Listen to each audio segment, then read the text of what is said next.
안녕하세요. 중학생 딸아이를 키우고 있는 40대 여성입니다. 그리고 남편과 이혼을 결심한 여성이기도 하고요. 남편과 이혼을 결심한 이유는 앞으로 차차 설명하겠지만 남편은 제가 돈에 환장해서 그런 거라는데 아니거든요. 제가 결정적으로 남편과 이혼을 결심한 이유는 더는 남편을 믿을 수가 없기 때문입니다. 지금도 남편 생각을 하면 배신감에 치가 떨려요. 몇 번이나 딸아이를 생각하면서 이혼만큼은 피하려고 했어요. 아이 대학 갈 때까지만이라도 겉으로라도 사이좋은 부부인 척 연기하며 살아볼까 그런 생각도 했고요. 아무래도 부모가 이혼을 하면 아이 학업에도 지장이 갈 것 같았고 자기 꿈을 위해 열심히 매진하는 딸에게 부모로서 더 도움이 되진 못할 망정 스트레스는 주지 말아야지 싶었으니까요. 그런데 눈치 빠른 딸이 저더러 지나가는 말처럼 자기는 괜찮으니까 엄마 하고 싶은 대로 해? 그러대요. 그리고 그 말이 저에게는 정말이지 큰 힘이 되었습니다. 그래서 굳게 마음을 먹고 남편에게 이혼하자 할 수 있었어요. 지인의 소개로 남편을 만났을 당시 남편은 작은 카페를 운영하고 있었고 저는 소위 상위 10대 그룹에 들어가는 회사에 다니는 직장인이었어요. 첫 만남부터 남편은 저에게 첫눈에 반했다 말하며 이후로 저에게 간이고 쓸개고 다 빼줄 만큼 잘하더라고요. 그래서 솔직히 남편에 비해 여러 가지 조건적인 측면에서 제가 아깝다는 사람들의 의견을 뒤로하고 남편과 진지한 관계를 이어나가게 되었네요. 그러다 사귄 지 1년 좀 넘었을 무렵 제가 해외지사로 파견 근무를 나가게 되었습니다. 그리고 일 욕심이 컸던 저는 그 기회를 포기할 수 없었기 때문에 남편에게 헤어지자 했지요. 그런데 남편이 자기가 하던 카페를 접을 테니 자기도 따라가면 안 되겠냐 하는 거예요. 그래서 그건 너무 부담스러워서 싫다고 거절했어요. 솔직히 당시에 저는 남편과 결혼까지 생각해 본 적은 없었거든요. 하지만 제가 파견 근무를 나간 지 2달 만에 남편이 연락도 없이 정말로 카페를 접고 제가 있는 곳으로 온 게 아니겠어요. 그리고 저는 그런 남편을 차마 밀어내지 못했습니다. 어느 정도는 도의적인 책임감도 느꼈으니까요.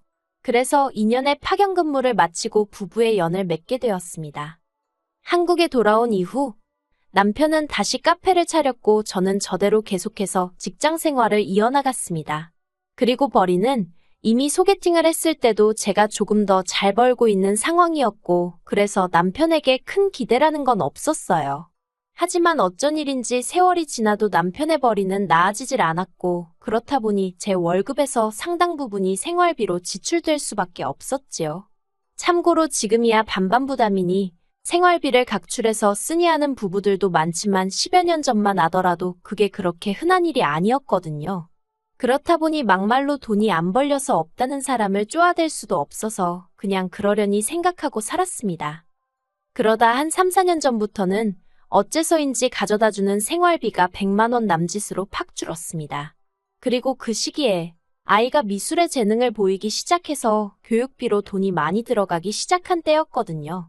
그래서 어쩔 수 없이 제가 남편에게 왜 이렇게 요새 가져다주는 생활비가 적냐고 물었어요. 그러자 남편이 장사가 안 돼서 그런 걸 어쩌냐는 식으로 나오더라고요. 그런데 그 태도가 솔직히 뻔뻔하다고 해야 할지 하다못해 말이라도 미안하다 한마디 했으면 저도 그렇게 마음이 상하지는 않았을 겁니다. 그런데 정말 없다는데 네가 어쩔 건데 라는 식으로 나오니까 저도 순간 욱하더라고요. 아니 순간이라고 표현은 했지만 지금 생각해보면 언젠가 사정이 나아지겠지 생각하며 마음을 달래온 게 수년이었으니 그때 터져버린 게 아닌가 싶기도 해요. 그래서 제가 남편더러 그렇게 장사도 안 되는데 뭐 한다고 붙들고 늘어지고 있냐고 돈이 되는 일을 좀 찾으라고 화를 냈습니다. 그랬더니 저더러 자기 앞가림은 자기가 알아서 한다면서 이래라 저래라 하지 말라나요? 그리고 갈수록 뻔뻔해지는 남편의 태도에 저도 정말 신물이 나서 남편이면 남편 노릇을 하고 아빠면 아빠 노릇을 해야 하지 않냐, 당신은 책임감도 없냐 하고 저도 지지 않고 받아쳤어요. 하지만 이후로도 생활비로 인한 다툼은 여러 번 있었습니다. 그리고 그 내용이 너무 구질구질하고 궁상맞아서 하다못해 친정에도 마음 편히 털어놓아 본 적이 없어요. 그렇다 보니 남들은 그저 제가 자상한 남편을 둔 잘나가는 커리어우먼이라고 생각했을 거예요. 그러다 작년에 애가 심적으로 많이 아팠어요. 아이 프라이버시도 있다 보니 자세한 이야기는 할 수 없지만 엄마인 제 손길이 절대적으로 필요한 상황이었지요. 하지만 회사에서 주는 병가는 한정되어 있었고 그 병가를 다 썼다간 복직을 한다고 한들 제자리가 남아있을지 장담할 수가 없는 상황이었습니다. 그리고 제가 일하는 업계가 워낙 좁다 보니 작은 구설수에라도 오르내리는 건 피하는 게 상책이었거든요. 그래서 저는 과감하게 회사에 사표를 던졌습니다.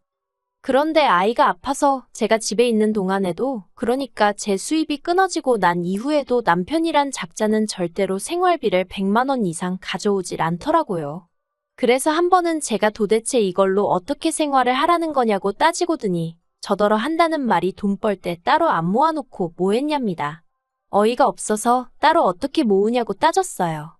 아파트 관리비며 보험료며 이것저것 돈 들어갈 거 투성이었는데 당신이 얼마나 가져다 줬는지 생각해보라고. 장사한다는 사람이 그 정도 계산도 안 되느냐고요. 그리고 이건 여담이지만 물론 제가 번 돈을 전부 다 생활비에 썼던 건 아니에요. 일정 부분은 재테크도 하고 있었고 집도 2번이나 넓혀서 이사를 했습니다. 하지만 남편은 그런 모든 과정에 있어서 관심이랄 게 없었으니 딱히 느낀 바가 없었던 거겠지요. 그리고 저도 솔직히 남편이 알아줬으면 한 적도 없습니다. 그저 좀 더 나은 환경에서 딸아이를 키우고 싶은 욕심뿐이었지요. 하지만 막말로 제가 남자였으면 정말 자존심이 상해서 뭐라도 해서 돈을 벌어다 줬을 것 같은데 남편은 그런 소리를 듣고도 별 반응이 없었습니다. 그래서 그때부턴 저도 마음을 내려놓는 정도가 아니라 거의 포기 상태였던 것 같아요. 그냥 애 아빠니까 같이 산다 생각한 거고 그나마 80만 원이라도 가져오는 게 어디냐 생각하게 되었달까요. 그러다 올해 초 아이의 상태가 호전되었고 그러면서 저도 다시 회사를 알아보기 시작했습니다. 다행히 경력 단절이 길지 않았고 현역으로 활동 중인 선후배들이 많아서 다시 취업을 하는 일이 크게 어렵지는 않았어요. 그리고 지난 3월 다시 회사라는 곳으로부터 월급이란 게 들어오니까 숨통이 트이는 느낌이 돼요. 남편이 얼마를 가져다 주건 말건 다시 어느 정도는 사람답게 살 수 있겠다 싶은 안도감도 있었고요. 그런데 제가 이렇게 아둥바둥 살면서 별의별 감정을 다 겪는 동안 남편이 딴 주머니를 차고 있었다는 걸 알게 되었습니다. 알게 된 계기는 정말 생각지도 못한 일이었어요.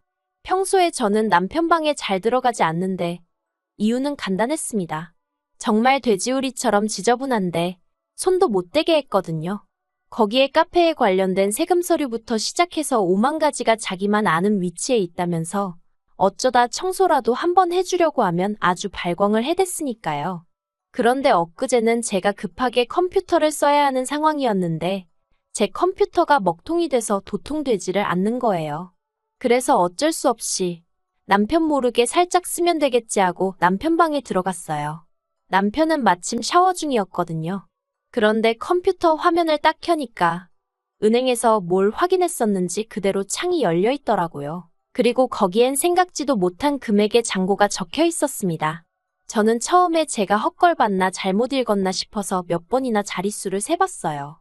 왜냐하면 잔고가 3천만 원이 넘었으니까요. 그리고 더 어이가 없었던 건 송금 기록이었습니다. 매달 저에게 생활비라고 100만 원이니 80만 원이니 보낼 때 똑같은 액수를 시댁에도 보내고 있었더군요.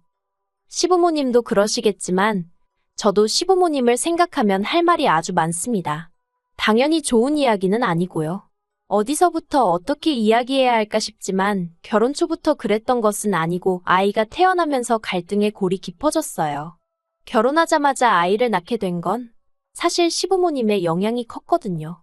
이륙심이 많아서 아이는 어느 정도 자리를 잡고 낳고 싶었던 저에게 시부모님께선 저나 남편이나 나이가 젊은 것도 아니니 아이 건강을 생각해서라도 무조건 하루라도 빨리 낳으라며 얼마나 성하셨는지 몰라요.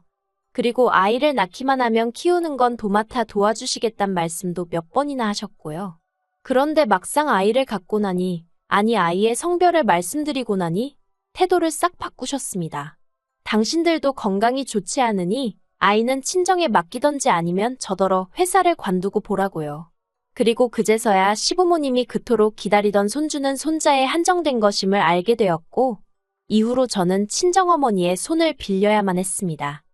하지만 이게 다가 아니었습니다. 친정어머니가 아이를 봐주셨으니 제가 매달 일정 금액의 돈을 보내드렸는데 이걸 남편이 시어머니한테 말씀을 드렸더라고요. 그러자 시어머니께서 어떻게 부모를 두고 차별을 하느냐며 저를 불러 정말 눈물 콧물 쏙 빠지게 화를 내시대요. 그리고 이 무렵 이미 남편이 가져다주는 생활비가 제 월급의 반도 안 될 때였어요. 그래서 저도 억울한 마음에 하소연을 했는데 시부모님이 한마디로 그건 네 사정이지 내 알 바가 아니라는 식으로 나오시는 거예요. 그러니 저라고 어떻게 좋은 마음으로 시부모님을 대할 수 있었겠어요. 게다가 그런 과정 속에서 남편은 단 한 번도 제대로 어떤 역할이란 걸 한 적이 없어요. 딱히 시부모님 편을 들지도 않았지만 제 입장을 대변한 적도 없었지요. 그리고 그래도 저는 그나마도 중간이나 지키고 있으니 다행이라고 생각했는데 알고 보니 자기가 번 돈에서 반도 안 되는 금액을 저한테 생활비랍시고 주고 나머지로는 지 하고 싶은 거 하고 시댁에 좋은 아들 노릇하고 그러고 살았더라고요. 주마등처럼 많은 기억들이 머리를 스치고 그 와중에 남편이 샤워를 마치고 나왔다가 저를 발견하곤 흠칫 놀라대요. 그리고는 자기 방문이 열려있는 걸 보더니 저더러 자기 방에 들어갔었냐며 묻는데 얼굴에 난처한 표정이 스치는 걸 제가 봤어요. 그래서 남편더러 나한테 뭐 할 이야기 없냐고 물었습니다. 그러자 남편이 오히려 큰 소리를 내며 저더러 할 이야기가 있으면 하라고 자길 떠보지 말라대요. 그래서 이제껏 돈 못 벌어와도 애 아빠니까 그래도 자기 딴엔 한다고 하는데 장사가 안 돼서 그런 거겠지 하고 수십 수백 수천 번을 이해했다고. 그런데 이제 보니까 뒤로 당신은 혼자 호의호식하고 살았더라? 하고 소리를 쳤어요. 그러자 남편이 처음엔 그럴 의도가 아니었답니다. 그냥 비상금 정도로 생각하고 모았던 건데 액수가 커지니까 욕심도 나고 그리고 자기가 생활비를 조금밖에 안 줘도 우리 먹고 사는 데는 아무 지장이 없지 않았냐며 그래서 별로 문제라고 생각을 안 했다는 거예요. 그래서 제가 애 아파서 나 일 쉬는 동안 내가 돈 때문에 얼마나 스트레스 받는지 알지 않았냐.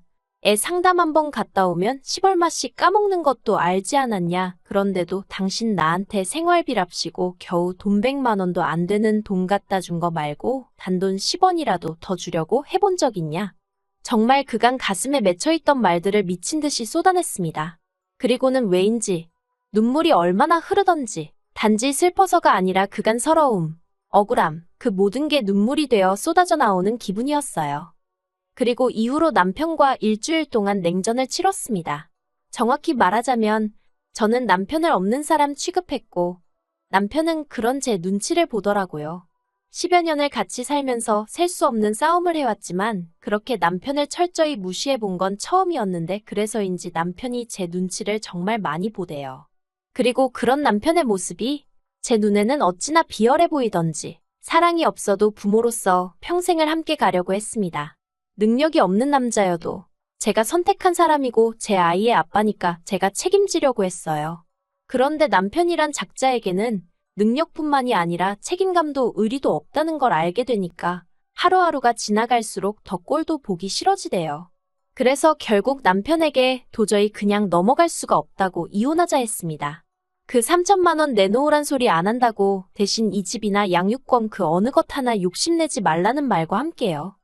그리고 저는 직접 시부모님께 전화를 걸었습니다. 받자마자 시어머니께서 저더러 네가 웬일이냐며 비아냥거리시길래 그간 저한테 늘 불만도 많으시고 마음에 안 들어 하신 거 안다고 그래서 좋은 소식을 알려드리려고 전화드렸다 했어요. 저희 이혼하기로 했어요. 하니까 잠깐의 정막이 흐르더니 갑자기 왜 그러냐입니다. 그래서 시어머니더러 매달 애아빠가 생활비를 드렸던데 몇 년이나 드렸는지는 묻지도 않겠다고. 하지만 작년에 한참 애 때문에 생활비가 빠듯해서 생신 한번 건너뛰었을 때도 저한테 몇 번이나 짜증을 내지 않으셨냐. 그런데 보니까 그때는 애아빠가 심지어 평소보다 50만 원이나 더 보내드렸던데 그걸 받고도 나한테 짜증을 내고 싶으셨냐 물었습니다. 그리고는 저희 집으로 왔어야 할 생활비 중 얼마를 갖다 쓰셨는진 모르겠지만 이제 아예 아들을 돌려드릴 테니 그 아들을 벗겨드시던지 팔아드시던지 마음대로 하시라 했어요. 솔직히 이제 와서 말이지만 어머님 아들은 저한테는 식충이 빈대에 불과하다고, 없는 게 낫다고요. 남편은 이혼만큼은 못한다고 버티고 있지만 저는 이미 결정을 내렸습니다. 아파트는 이미 팔아버렸어요. 다음 달에 새로운 사람들이 이사를 올 텐데 남편이 안 비켜줄 수는 없겠지요. 그리고 저랑 딸아이는 친정에 와 있습니다. 친정 부모님은 제가 이혼하기로 했다니까 처음엔 이혼만큼은 안 된다. 돈 있고 사람 낳냐 사람 낳고 돈 낳지 하셨지만 그간의 사정을 들으시더니 지금은 친정아버지께선 남편이 당신 눈에만 띄었다간 아주 사지를 찢어놓겠다고 벼르고 계세요. 그리고 딸애는 무슨 죄인가요? 지 아빠 같은 사람 만날까봐 무섭다며 벌써부터 결혼 안 한다고 저러는데 엄마로서 미안할 뿐입니다.